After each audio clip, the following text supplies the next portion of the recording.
Assalamualaikum warahmatullahi wabarakatuh.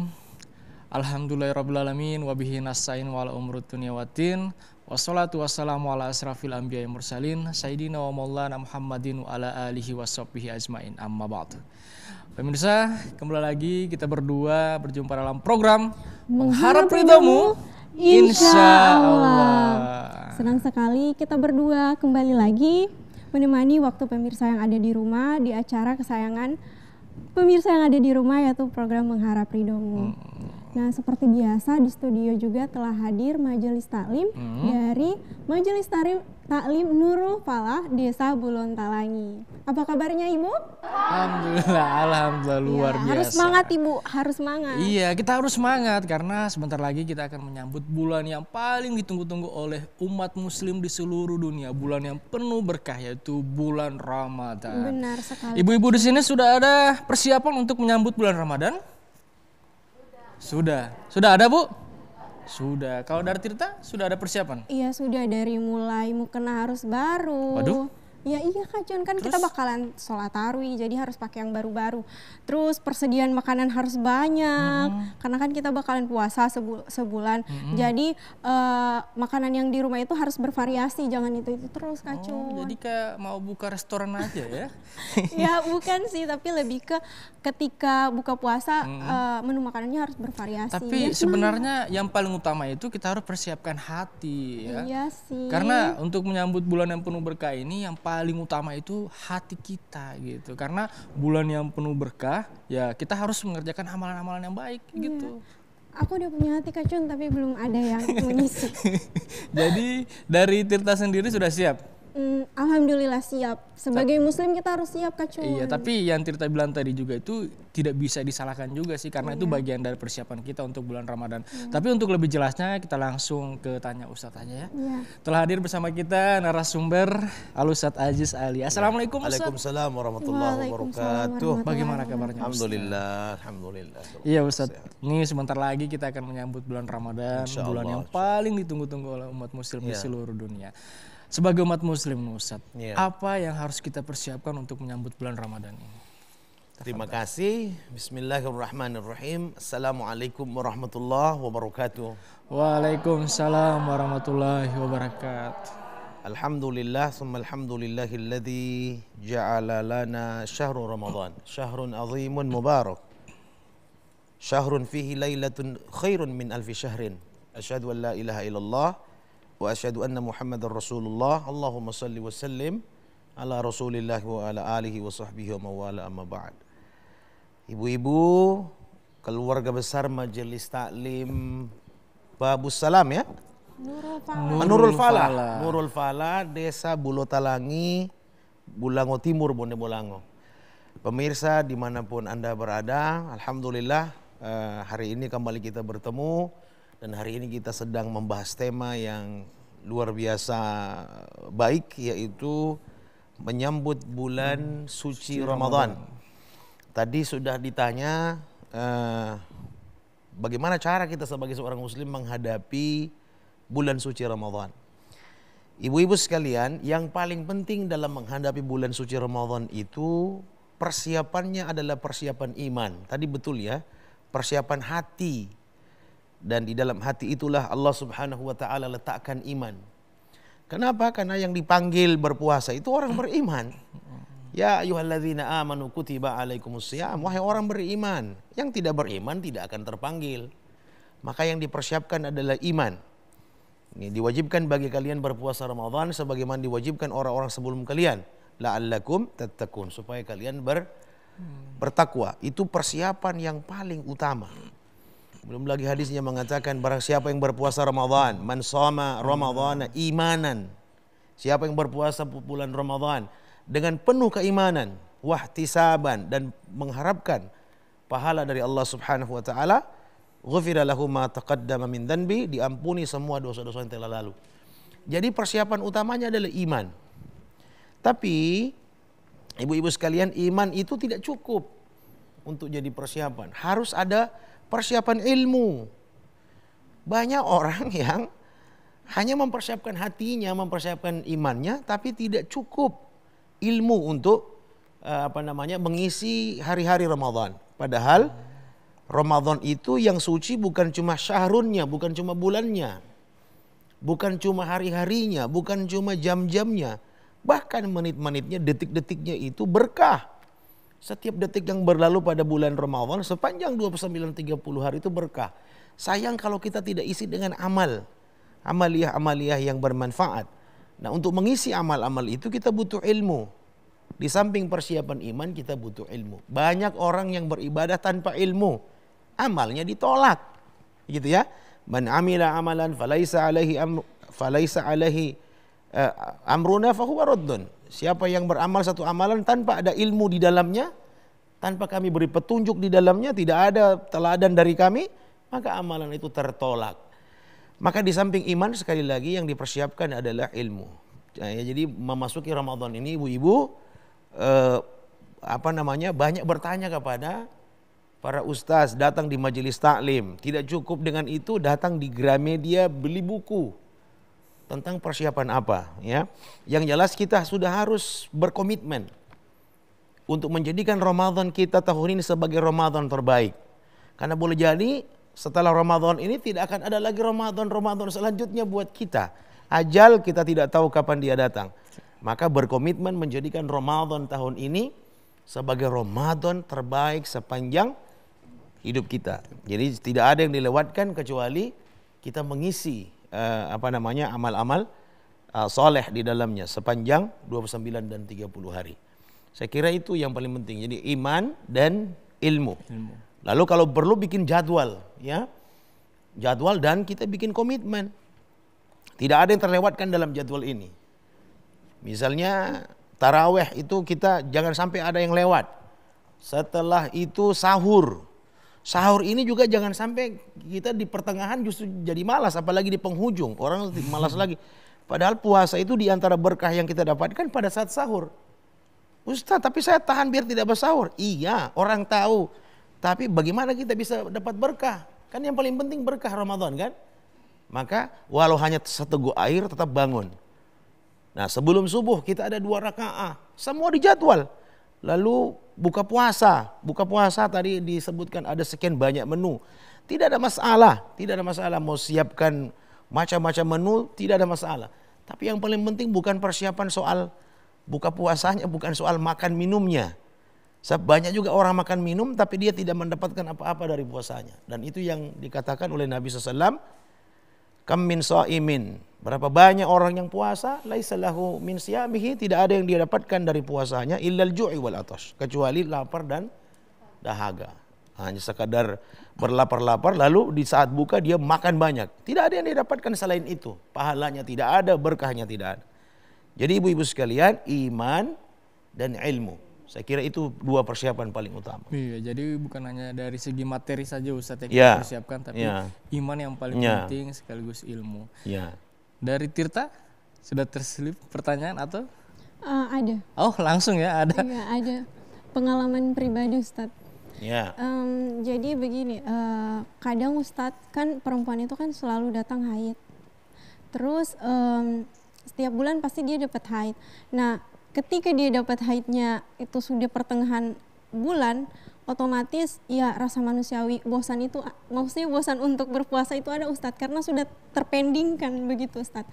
Nah, ketika kita membalas kadang-kadang nanti setelah puasa itu kadang-kadang tidak diganti Ustadz. Nah, bagaimana hukumnya itu terkait puasa yang saya tidak gantikan itu Ustadz? Ya, yang jelas puasa yang tidak dipuasakan harinya, yang sengaja melakukannya berdosa. Sebab puasa itu wajib, puasa Ramadan ya, puasa Ramadan itu wajib.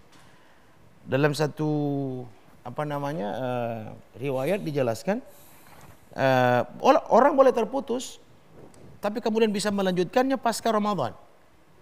Wa man kana maridhan au ala safar, siapa yang sakit, ya, atau yang sedang melakukan perjalanan, termasuk mereka yang sedang haid, boleh membatalkan puasanya hari itu, fa'iddatun min ayamin ukhar. Tapi ingat diganti di hari-hari yang lain. Tidak melakukannya berdosa. Gitu ya. Ingat ibu-ibu sekalian, di akhir Sya'ban itu Nabi SAW biasanya pidato di hadapan para sahabat. Ya, pidato beliau ini selalu beliau lakukan menjelang akhir Sya'ban memasuki awal Ramadan. Apa kata beliau?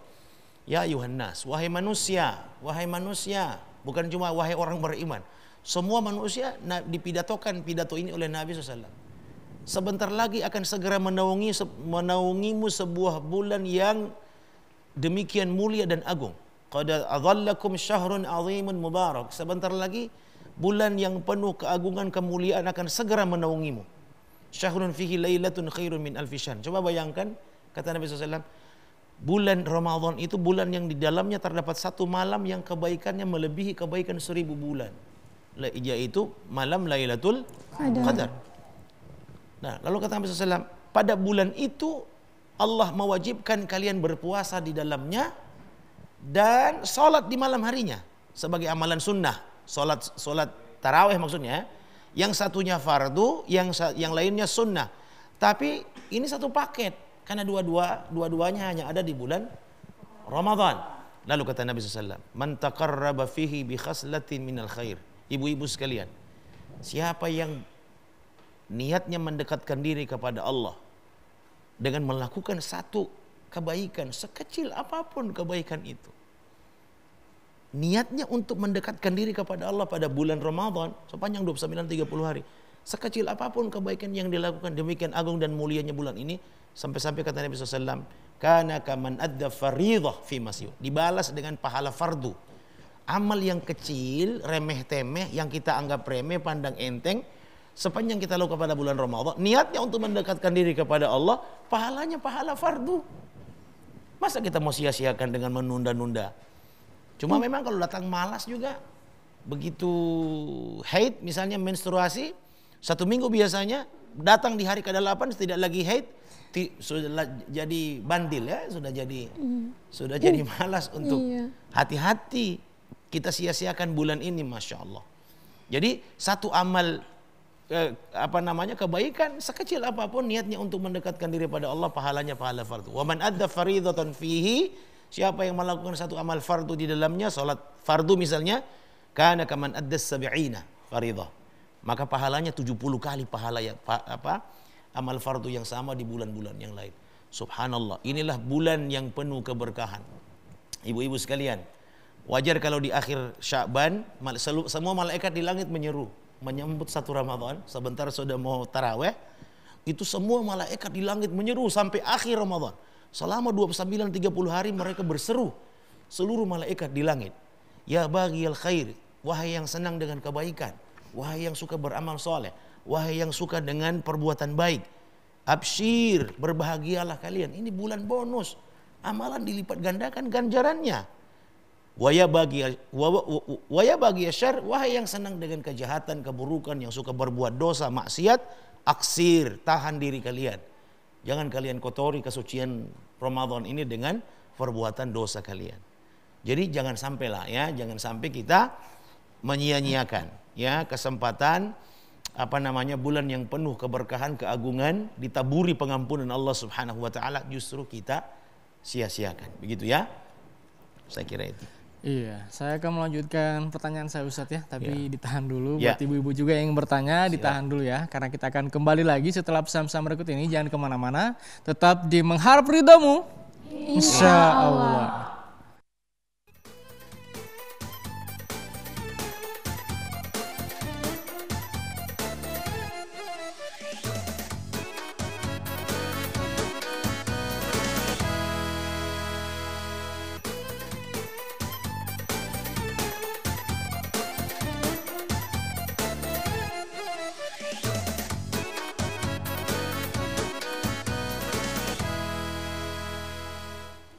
Mengharap ridhomu, Insya Allah. Masya Allah. Nah Ustadz, terkait pembahasan tadi nih, Tirta terfikirkan sekarang kan kondisi pandemi nih, di mana kegiatan kita dibatasi, mau jalan pun dibatasi, apalagi kita mau ke tempat-tempat ibadah, apalagi masjid. Nah dalam posisi sekarang kita bakalan menghadapi Ramadan, kita bakalan ada kegiatan-kegiatan di masjid kan, yang paling utama itu sholat tarawih. Nah bagaimana pandangan Ustadz ketika kita mau sholat tarawih tapi dibatasi, apalagi dikasih jarak 1 meter kan itu dalam pandang Islam kan tidak bisa begitu. Nah, bagaimana itu Ustadz menanggapi hal itu? Jadi menarik ya ini pertanyaan. Saya mau sampaikan yang paling penting sekarang kita berdoa lah. Pertama kita berdoa biar kita sampai di bulan Ramadan. Karena banyak juga orang yang ingin sampai pada bulan Ramadan, baru di bulan Rajab sudah wafatnya. Ibu-ibu mudah-mudahan semua kita bertemu dengan Ramadan. Amin. Amin ya Jadi ada 2 doa di situ yang diajarkan Nabi. Pertama, Allahumma barik lana fi Rajab wa Sya'ban wa ballighna Ramadan. Allahumma barik lana fi Rajab ya. Ya Allah berkahi kami di bulan Rajab wa Sya'ban dan Sya'ban dan hantarkan kami bertemu Ramadan. Ada juga doa lain, Allahumma sallimna ila Ramadan. Ya Allah sampaikan kami kepada Ramadan. Wa sallim lana Ramadan. Sampaikan Ramadan kepada kami. Wa tasallamhu minna mutaqabbala, dan terimalah semua amal ibadah kami. Itu satu.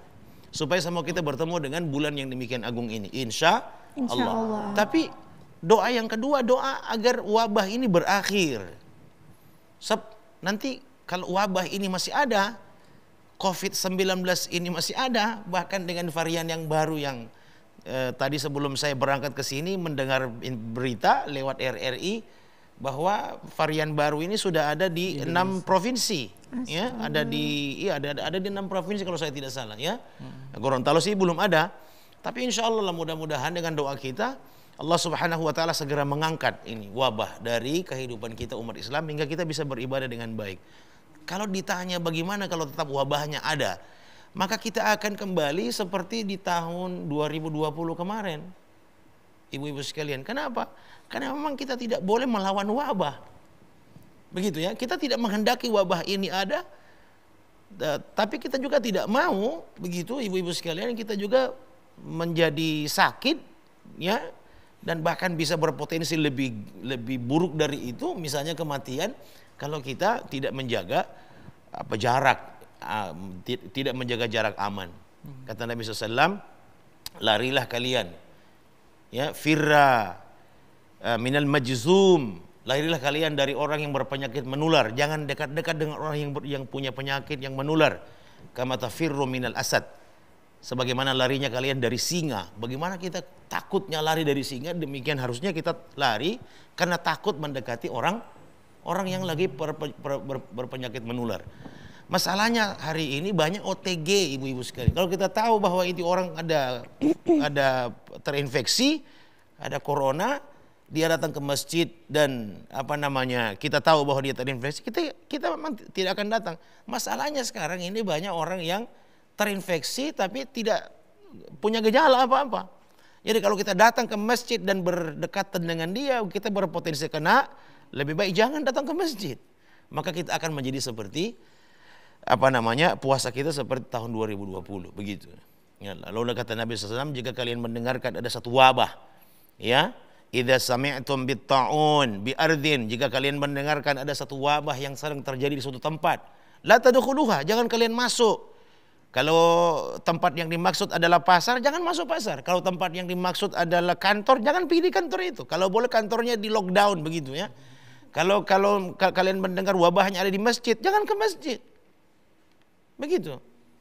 Wa idza waqa'a bi ardin wa antum biha, tapi jika wabah itu sudah terjadi di satu tempat di mana kau berada di situ, mau hindari bagaimanapun sudah tidak bisa dihindari karena wabahnya sudah ada di tempatmu, sudah ada di rumahmu, la takhruju minha. Tapi kalau sudah terjadi maka jangan keluar dari tempat itu supaya kita tidak menularkan kepada orang lain.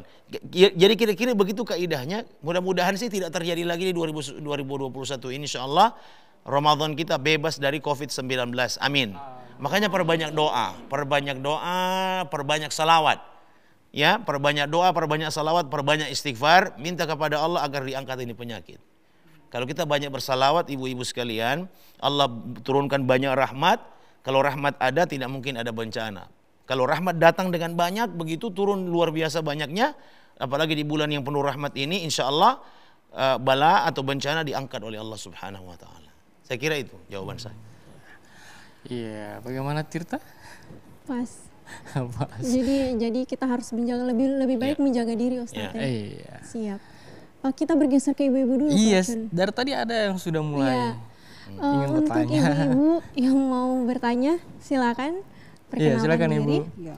Assalamualaikum warahmatullahi wabarakatuh. Waalaikumsalam warahmatullahi wabarakatuh. Perkenalkan, nama saya Isnawati Yusuf dari Majelis Taklim Nurul Fala, Desa Bulutalangi, Kecamatan Bulango Timur, Kabupaten Bone Bolango.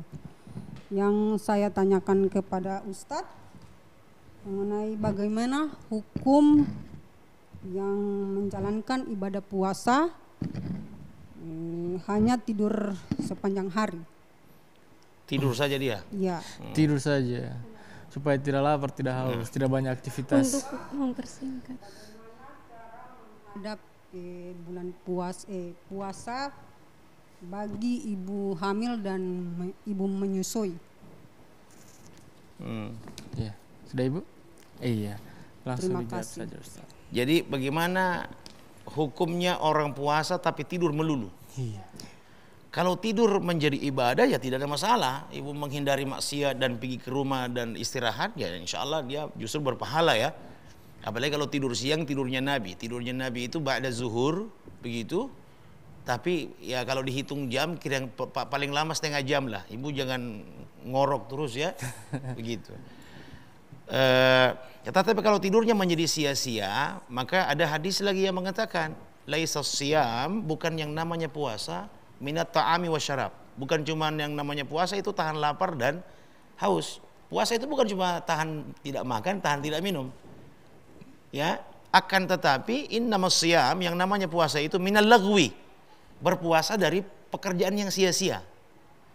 Jadi kalau tidur itu menjadi sia-sia, ya buang-buang waktu saja supaya tidak rasa sensasi lapar dan dahaga, ya maka tidur menjadi perbuatan yang buruk ya, menjadi sia-sia. Belum lagi kalau kita lihat sejarah, banyak sekali prestasi gemilang umat Islam yang diraih justru pada bulan Ramadan. Kalau tidur tidak mungkin ada prestasi, begitu ya. Misalnya perang Badar dimenangkan oleh umat Islam, di mana pasukan kaum muslimin dipimpin langsung oleh Nabi SAW dan para sahabat, jumlahnya 300 orang. Bisa memenangkan peperangan Badar melawan 1.000 orang pasukan Quraisy terjadi pada bulan Ramadan. Itu lapar, dahaga, begitu. Tapi terjadi peperangan itu dan kaum muslimin menangkan. Konon 17 Agustus 45 proklamasi itu terjadi pada bulan Ramadan. Tidak ada proklamasi kalau warga Indonesia tidur waktu itu ya. Jadi justru di bulan Ramadan itu gairah kita bekerja, beribadah itu harus lebih tinggi. Bahwa Nabi istirahat iya. Jadi saya anjurkan ibu-ibu habis zuhur boleh istirahat, tapi hitung-hitung setengah jam lah paling lama, begitu ya. Sisanya isi dengan amal ibadah. Ya. Saya katakan tadi Ramadan itu yang berkah bukan cuma bulannya, bahkan detik dan menitnya.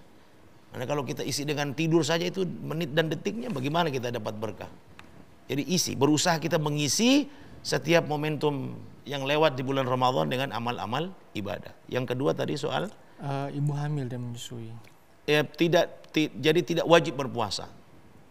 Jadi ibu hamil menyusui, ibu boleh, kalau ibu sanggup puasa silahkan puasa, tapi kalau ibu tidak mau puasa, ibu bisa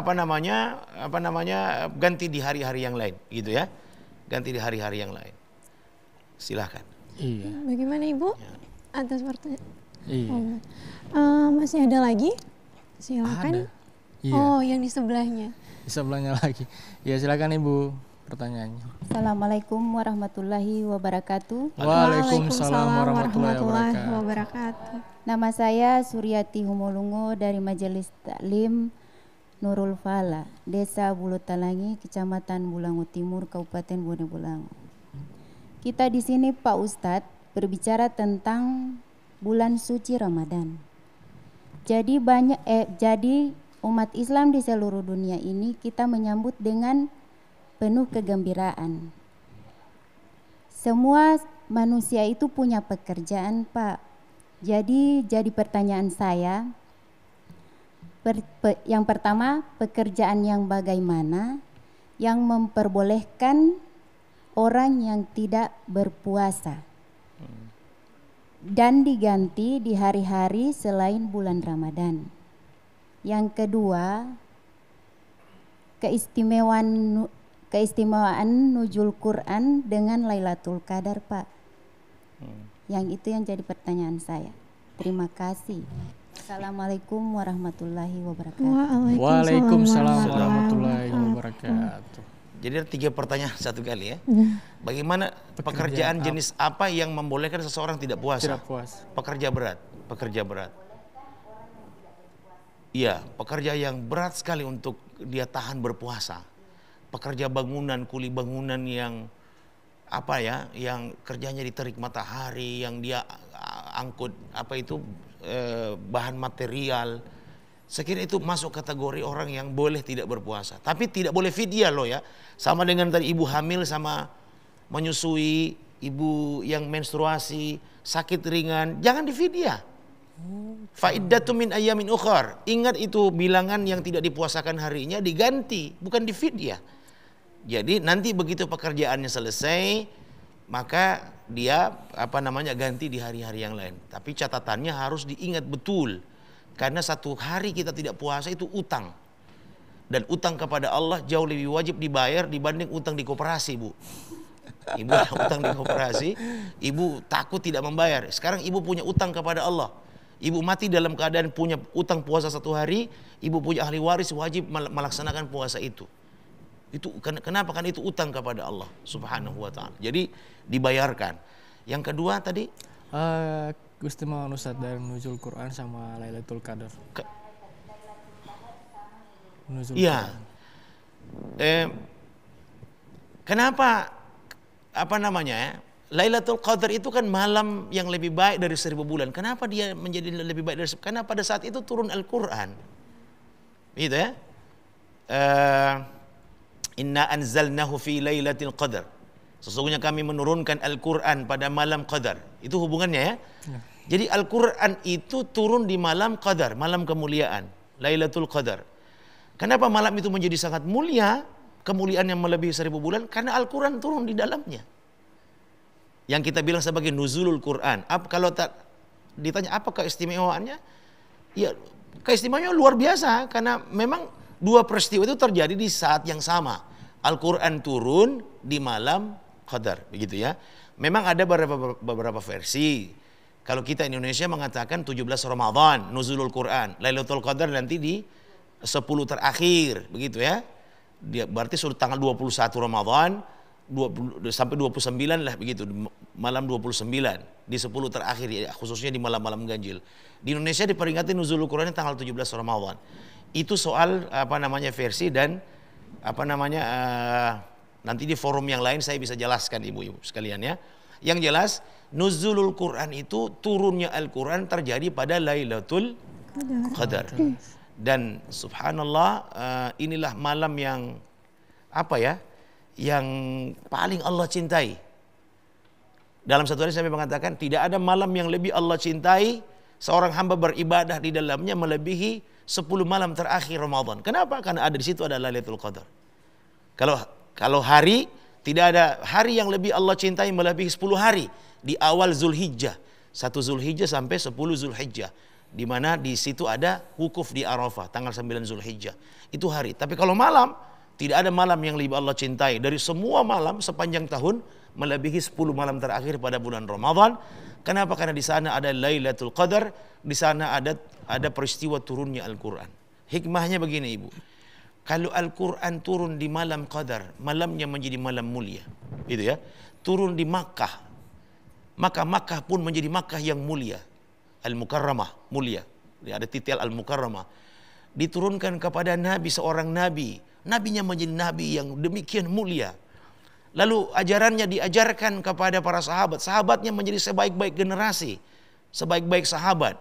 Diturunkan di tempat yang bernama Gua Hira, begitu ya, di Jabal Nur, di Jabal Cahaya, di Gunung Cahaya. Itu menjadi tempat yang demikian mulia dan seterusnya. Maka kita pun bisa jadi mulia. Dengan cara apa? Jangan jauh-jauh hidup dari Al-Quran. Kalau kita ingin mulia ibu-ibu, ini Al-Quran dengan siapa saja dia bersentuhan, Al-Quran dengan siapa saja dia berinteraksi, siapapun akan jadi mulia. Ini cover saja, pelindung Al-Quran. Sebelum kita baca isinya kita cium covernya jadi mulia. Ibu-ibu sekalian, itu di antara hikmah. kalau kita mau hidup mulia, jangan jauh-jauh dari Al-Quran. Dan kebetulan Quran turun di bulan Ramadan, maka perbanyak tadarrus pada bulan Ramadan. Bacalah terus Al-Quran, mulai dari hari pertama Ramadan hingga di penghujung Ramadan. Insya Allah. Bagaimana Ibu? Iya. Satu lagi Tirta, silakan pilih yang ingin bertanya. Ya. Dari Ibu. Tirta tahan dulu. Oh, tahan dulu Ibu. Tirta yang tahan. Iya. Ibu silakan bertanya. Ibu silakan bertanya. Assalamualaikum warahmatullahi wabarakatuh. Waalaikumsalam warahmatullahi wabarakatuh. Nama saya Firda dari Majelis Ta'lim Nurul Fala. Begini Pak Ustadz, puasa itu kan identik dengan zakat fitrah. Ya Pak Ustadz. Bagaimana hukumnya memberikan zakat fitrah kepada orang yang tidak berpuasa? Yang pertama, yang kedua, apakah boleh saya memberikan zakat fitrah kepada orang tua saya? Terima kasih Pak Ustadz. Assalamualaikum warahmatullahi wabarakatuh. Waalaikumsalam warahmatullahi wabarakatuh. Jadi apa hukumnya kita berzakat fitrah, mengeluarkan zakat fitrah kepada orang yang tidak puasa? Memang dalam kaidah ajaran agama kita, mengeluarkan zakat, pemberian dari kewajiban fitrah kita kepada seseorang, bahkan pemberian dalam bentuk apapun, yang diutamakan adalah orang yang beriman, begitu ya. Orang yang beriman dan orang yang beramal soleh, beriman beramal soleh, dan orang yang berakhlak baik. Sudah beriman, dia rajin ibadah, rajin sholat, rajin puasa, akhlaknya juga baik. Itu pemberian yang tepat. Itu? Jangan kita beri sebelum sampai kepada orang beriman, beramal soleh, berakhlak baik, kita beri kepada orang yang jahat, orang yang buruk perilakunya, tidak beriman, tidak datang ke masjid, tidak puasa di bulan Ramadan, tengah hari dia makan di hadapan orang banyak. Kepada orang ini kita kasih zakat fitrah? Jangan, begitu ya. Jadi prioritas kepada mereka yang baik akhlaknya, yang bagus ibadahnya, yang imannya juga bagus. Itu yang paling penting. Yang kedua, bolehkah saya memberi zakat fitrah kepada orang tua? Agama kita mengajarkan zakat itu tidak langsung dibayarkan seseorang kepada orang lain, tapi dibayarkan seseorang lewat badan amil zakat. Supaya apa Ustadz? Supaya terjamin distribusinya secara merata. Kalau seorang bapak punya 7 orang anak, 7 yang ngasih sama orang tuanya, yang lain tidak kebagian. Ya, yang di antara maksud zakat fitrah itu supaya semua orang muslim berbahagia, agar distribusinya merata, semua orang susah, semua orang fakir miskin bisa merasakan kebahagiaan di hari raya Idul Fitri. Maka itu hikmahnya, kalau kita datang ke badan amil zakat, mereka punya data, mereka tidak akan memberi double kepada orang, sehingga semua orang bisa mendapatkan pembagian zakatnya secara merata. Begitu ya, semua orang bisa senang begitu. Kalau satu orang ayah, dia punya 3 orang istri, masing-masing punya 10 orang anak, 30 orang anak, 30 orang kasih sama dia itu zakat. Lalu keluarga yang lain siapa yang mau kebagian apa? Begitu ya. Jadi kira-kira begitu gambarannya. Terima kasih. Iya. Dan buat ibu-ibu yang ingin bertanya, ditahan dulu, disimpan dulu ya. Kita akan lanjutkan pembahasan kita setelah pesan-pesan berikut ini. Tetap di Mengharap Ridhomu, Insya Allah.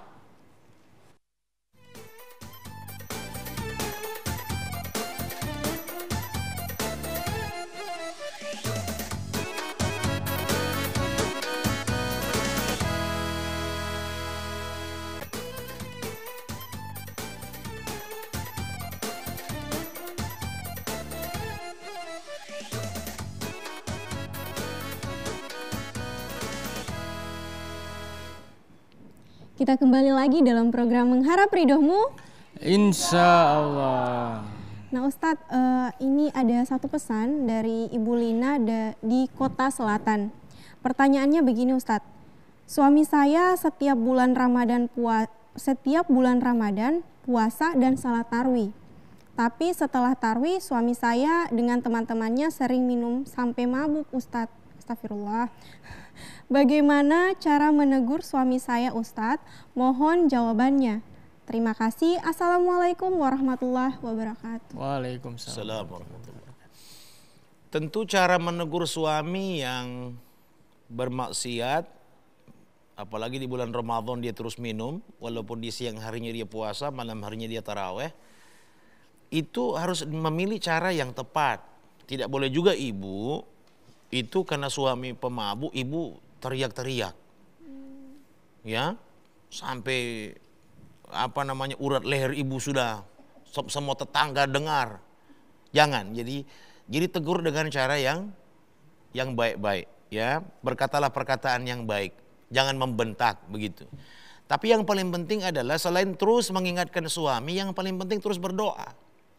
Doa di bulan Ramadan ini kan doa di antara doa yang tidak ditolak oleh Allah Subhanahu wa taala. Nabi mengatakan thalathatun la yaruddu da'watuhum, 3 golongan yang Allah tidak tolak doa mereka. Salah satunya adalah wasaim, doanya orang puasa hatta yuftar, hingga dia berbuka. Jadi doa kita yang lagi puasa itu tidak ditolak oleh Allah. Sebut nama suami kita dalam doa kita, begitu. Ibu-ibu sekalian, kalau masih ingin berumah tangga dengan suami ibu yang pemabuk, yang masih cinta kepada suaminya yang penjahat begitu, ibu sabar dan terus berdoa. Mengingatkan jangan dengan cara yang kasar. Ya, kalau ibu mengingatkan dengan cara yang kasar, bukan dia sadar, justru dia kasih ta'apo sama ibu kan. Maka ibu sambil terus bersabar, berdoa dan terus mengingatkan. Cuma tetap dalam catatan, ibu harus ingat. Dalam Al-Quran disebutkan, innaka lan tahdi man ahbabta. Ya, engkau tidak akan mendatangkan hidayah kepada orang yang engkau cintai sekalipun, ya. Walakinnallaha yahdi may yasha, akan tetapi Allah yang memberi hidayah kepada siapa yang dikehendaki. Jadi ibu ingatkan suami bukan diiringi dengan keinginan melihat dalam waktu cepat suaminya berubah, tidak. Karena kita tidak akan sanggup memberi hidayah kepada orang yang kita cintai sekalipun, walau itu orang tua, suami, istri, anak. Tugas kita hanya mengingatkan. Jadi kesalahan kita itu mau melihat perubahan suami seketika, tidak boleh. Itu tidak akan terjadi. Kenapa? Walakinnallaha yahdi man yasha. Allah yang memberi hidayah, petunjuk bagi siapa yang Allah kehendaki. Kalau Allah belum kehendaki, belum dapat hidayah. Tapi tetap ibu dapat pahala dari kesabaran ibu bertahan di tengah badai, begitu ya. Ibu bertahan terus sambil terus berdoa. Berdoa itu pun menjadi ibadah, bahkan menjadi otaknya ibadah. Ibu terus berdoa di tengah bulan puasa, doanya tidak ditolak, insya Allah suaminya yang pemabuk bisa berubah. Amin ya Rabbal.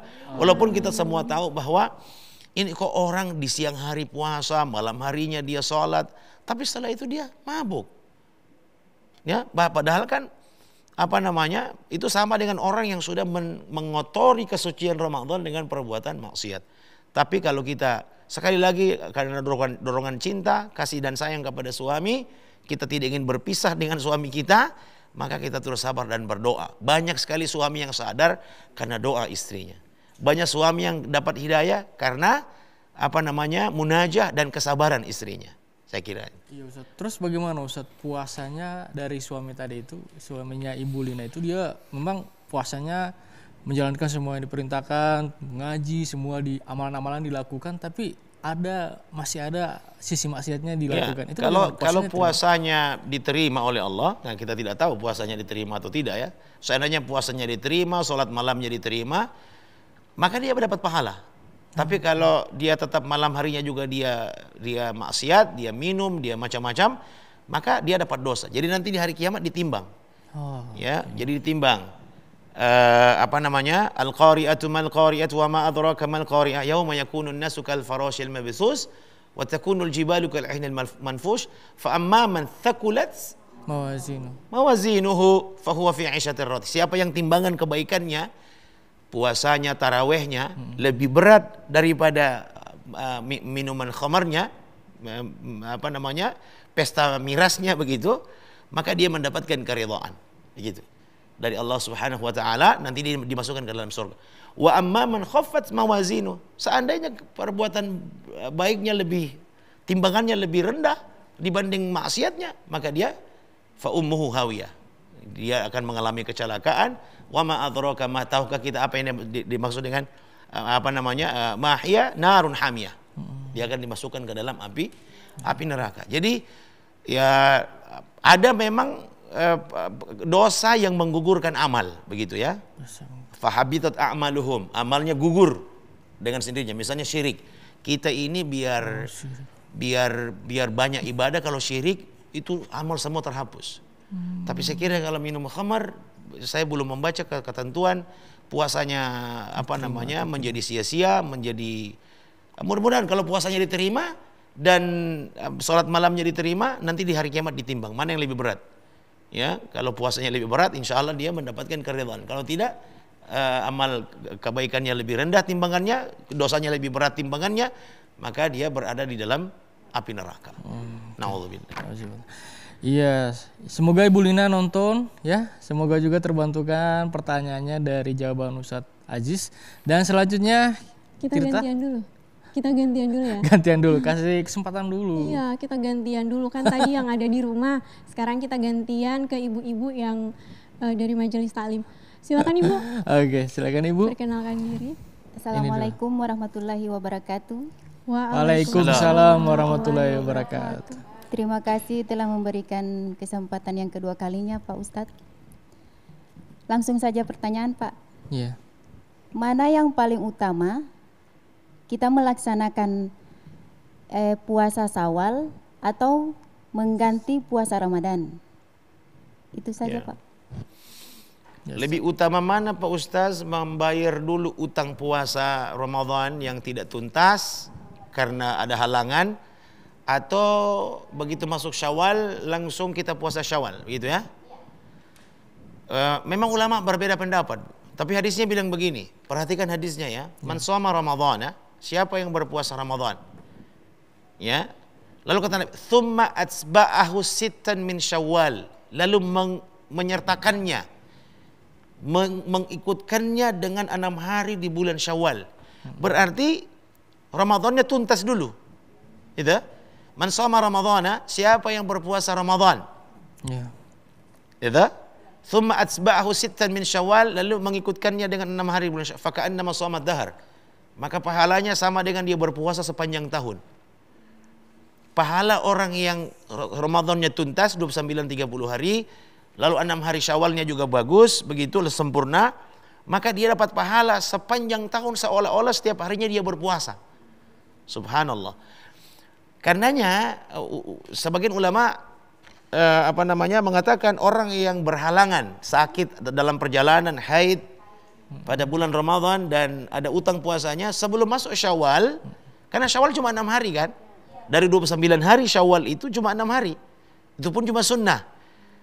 Ya, sunnah tidak boleh mengalahkan yang wajib. Membayar utang puasa itu wajib, begitu ya. Maka diselesaikan dulu utang puasanya. 7 hari dia tidak puasa di bulan Ramadan, dia ganti di bulan Syawal. Setelah 7 harinya lunas, baru dia lanjut dengan 6 hari di bulan Syawal. 6 hari itu di bulan Syawal, apa harus berturut-turut? Tidak mesti. Tidak mesti, karena 1 Syawal tidak boleh berpuasa, maka orang mulai puasa start 2 Syawal sampai 8 Syawal. Itu tidak dilarang, silakan saja. Tapi bahwa ibu puasa 2 Syawal, nanti berikut 4 Syawal, berikutnya lagi nanti 7 Syawal, sepanjang pas 6 hari di bulan Syawal, insya Allah pahalanya tetap sama. Jadi ibu boleh selesaikan dulu yang utang, karena itu lebih wajib. Itu wajib tidak boleh diakhirkan lalu mendahulukan sunnah ya. Syawal itu hanya sunnah, gitu ya. Lalu ibu lanjutkan dengan 6 hari. Kalau sudah tuntas itu yang fardu, maka ibu lanjutkan dengan 6 hari sunnah di bulan Syawal. Bagaimana Ibu atas jawabannya? Ya. Makasih. Sama-sama. Selanjutnya Tirta masih ada? Masih ada? Ada. Oke, silakan Ibu. Assalamualaikum warahmatullahi wabarakatuh. Waalaikumsalam warahmatullahi wabarakatuh. Nama saya Kartin Wahiji dari Majelis Taklim Nurul Fala, Desa Bulutalangi, Kecamatan Bulango Timur. Yang menjadi pertanyaan saya Pak Ustadz, bagaimana seorang muslim rajin puasa tapi dia melalaikan sholatnya dengan alasan tidak tahu doa-doa untuk bersolat. Makasih Pak. Ya, langsung dijawab Ustaz. Orang yang puasa, Assalamualaikum warahmatullahi wabarakatuh. Orang yang berpuasa sebulan penuh tapi tidak sholat dengan alasan tidak tahu bacaannya. Itu jadi apanya ibu? Keluarga. Kalau itu anaknya ibu wajib untuk menuntunnya. Karena kalau ibu yang tahu, ibu wajib menuntunnya biar dia tahu bacaannya. Sambil ibu beritahu, sholat itu amalan yang menentukan amal-amal yang lain. Tidak ada guna orang puasa kalau dia tinggalkan sholat, Bu. Perhatikan ya, Nabi mengatakan awwalu ma yuhasabu bihil abdu yaumal qiyamah as-shalah. Amal pertama yang diperiksa dari seorang hamba di hari kiamat bukan puasa, bukan haji, tapi sholat. Amal pertama yang diperiksa dari seorang hamba di hari kiamat adalah sholatnya. Bagus sholatnya, puasanya turut jadi bagus. Bagus sholatnya, 5 waktunya bagus, tumakninanya bagus, rukun sholatnya bagus, dia laksanakan, sempurna sholatnya, maka puasanya, zakatnya, hajinya, umrohnya, bacaan Qur'annya, insya Allah semuanya jadi bagus. Tapi kalau jelek sholatnya, apalagi tidak sholat sama sekali, maka tidak ada guna itu puasa. Faham Bu ya? Puasa menjadi masalah, haji jadi masalah. Apalagi haji, pakaian haji itu sholat kan? Orang masa sudah haji tidak sholat, begitu ya? Maka tidak ada gunanya haji, tidak ada gunanya umroh, tidak ada gunanya macam-macam ibadah kalau kita tinggalkan sholat. Begitu. Jadi jangan tinggalkan sholat, jangan tinggalkan sholat. Saya kira itu. Iya, jangan tinggalkan sholat. Ya. Iya, masih ada lagi Tirta? Masih ada, kalau tidak ada Tirta mau bertanya. Oh, masih ada? Oh sudah. Oh ada. Ada, dari tim sebelah. Iya, tim sebelah. Silakan Ibu. Assalamualaikum warahmatullahi wabarakatuh. Assalamualaikum warahmatullahi wabarakatuh. Nama saya Rukmin Usman dari Majelis Taklim Nurul Fala, Desa Bulu Talangi, Kecamatan Bulango Timur. Pertanyaan saya, apa hukumnya orang yang tidak membayar zakat fitrah pada bulan Ramadan karena alasannya dia tidak mempunyai apa-apa? Terima kasih. Wassalamualaikum warahmatullahi wabarakatuh. Assalamualaikum warahmatullahi wabarakatuh. Silakan Ustaz. Tidak ada apa-apa di rumah, tidak ada sama sekali, tidak ada harta, tidak ada macam-macam. Ibu tidak wajib mengeluarkan, gitu ya. Tapi Ustadz, saya ingin sekali, boleh saya membawa utang? Jangan, tidak boleh. Dia kan itu terjadi di zaman Nabi SAW. Ada seorang sahabat yang sangat miskin, dia datang kepada Nabi SAW dan dia mengatakan, saya telah berzina ya Rasul, ya toh? Saya berbuka puasa begitu dengan dia tidak mengatakan dia berzina. Dia berbuka puasa dengan cara dia bersetubuh dengan istrinya. Nah, jadi dia buka puasanya bukan dengan minum makan. Lalu kata Nabi SAW, kalau begitu Nabi bebani dia dengan berpuasa 2 bulan berturut-turut. Begitu ya. Tidak sanggup berpuasa dengan 2 bulan berturut-turut, maka Nabi SAW mengatakan, maka engkau wajib memberi kafarat, memberi makan orang miskin selama 60 kali. Lalu dia mengatakan, saya tidak punya apa-apa ya Rasul. Kata Nabi SAW, wahai Abu Hurairah, ambillah sebagian kurma untuknya dan beri dia bagian dari kurma untuk dia bisa penuhi kebutuhannya. Ibu-ibu sekalian, dan itu terjadi pada bulan Ramadan ya. Kita tidak boleh membebani seseorang satu kewajiban yang dia sendiri tidak sanggup melakukan. Karena Allah berfirman, la yukallifullahu nafsan illa wus'aha. Tidak ada Allah tidak membebani seseorang kecuali berdasarkan kesanggupannya. Termasuk dalam urusan fardu sekalipun ya. Orang yang tidak sanggup berdiri sholatnya dia boleh duduk, tidak sanggup duduk dia boleh berbaring, tidak sanggup berbaring boleh dengan isyarat dan seterusnya. Orang wajib berzakat kecuali kalau dia tidak punya apa-apa, begitu ya. Nah, yang tidak punya apa-apa justru kepadanya dia diberi, bukan dia diambil. Jadi bukan mengambil darinya tapi memberi kepadanya. Dia tidak boleh dianggap sebagai muzakki yang mengeluarkan, tapi dia dianggap sebagai mustahik atau mustahak, orang yang berhak menerima, begitu ya. Ya, walaupun memang fitrah itu wajib dikeluarkan mulai dari anak kecil, bayi hingga orang yang sudah sangat tua itu wajib mengeluarkan. Kalau dia berpunya, kalau dia tidak punya apa-apa, kita tidak boleh paksa. Bahkan kepadanya kita beri status sebagai penerima dan bukan pemberi. Begitu, saya kira itu. Bagaimana Ibu? Iya. Ustadz, untuk mengakhiri pembahasan kita dari Ustadz, silakan closing statement atau kesimpulan serta doa bersama. Ibu-ibu sekalian, saya ingin menyimpulkan diskusi kita tentang Ramadan saat ini adalah dengan kembali mengingatkan ibu-ibu sekalian agar terus berdoa, ya. Mudah-mudahan Allah Subhanahu wa taala sampaikan kita pada bulan Ramadan, amin. Yang kedua, persiapan paling utama itu persiapan iman. Sebab yang dipanggil berpuasa adalah orang beriman, dan siapa yang berpuasa dengan penuh keimanan dan mengharapkan pahala dari Allah, diampuni semua dosanya. Yang berikut, persiapan tentang ilmu. Ibu-ibu datangi ustaz, datangi majelis taklim, pergi ke toko buku dan beli buku, cari risalah buku yang bicara singkat tentang Ramadan, ilmu-ilmu ya tentang puasa. Ibu-ibu biar puasanya semakin sempurna. Yang berikut ada persiapan yang saya lupa juga tadi. Perbanyak istighfar, sebab Ramadan bulan suci. Jangan sampai kita masuk bulan Ramadan dalam keadaan kita masih berlumuran dosa. Perbanyak istighfar kepada Allah, minta maaf kepada sesama manusia. Ini yang kita bilang dengan halal bi halal, saling maaf memaafkan, karena tidak ada gunanya puasa bagi orang yang bermarah-marahan, gitu ya. La yuqbalu amalu qati'i rahim, kata Nabi, tidak diterima amalnya orang yang memutus silaturahim. Bukan cuma sholatnya yang tidak diterima, puasanya juga tidak diterima. Semua amal tidak diterima bagi orang yang bermarahan lewat 3 hari. Tidak boleh bermarahan lewat 3 hari. Maka kalau kita ingin Ramadan kita menjadi Ramadan terbaik, sebelum masuk Ramadan, istighfar kepada Allah, minta maaf kepada sesama manusia. Dan terakhir, mari kita berdoa, mudah-mudahan semua kita diberi kemudahan oleh Allah Subhanahu wa taala. A'udzubillahi minasyaitonirrajim. Bismillahirrahmanirrahim. Alhamdulillahirabbil alamin. Wassalatu wassalamu ala Rasulillah wa ala alihi wa sahbihi ajma'in. Allahumma barik lana fi Rajab wa Sya'ban wa ballighna Ramadan wa ballighna Ramadan wa ballighna Ramadan. Allahumma sallamna ila Ramadan wa sallim lana ila Ramadan. Allahumma sallimna ila Ramadan wa sallim lana Ramadan wa tasallamhu minna mutaqabbala.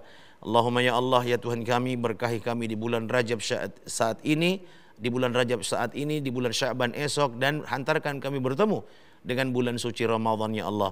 Allahumma ya Allah, pertemukan kami dengan Ramadan, hantarkan kepada kami Ramadan, selamatkan kami sampai pada bulan Ramadan, dan terima semua amal kami di bulan ini dan di bulan Ramadan. Inilah doa dan permohonan kami, ampuni dosa kami, maafkan kesalahan kekhilafan kami, rahmati, kasihi, cintai kami ya Allah. Rabbana atina fid dunya hasanah wa fil akhirati hasanah wa qina adzabannar.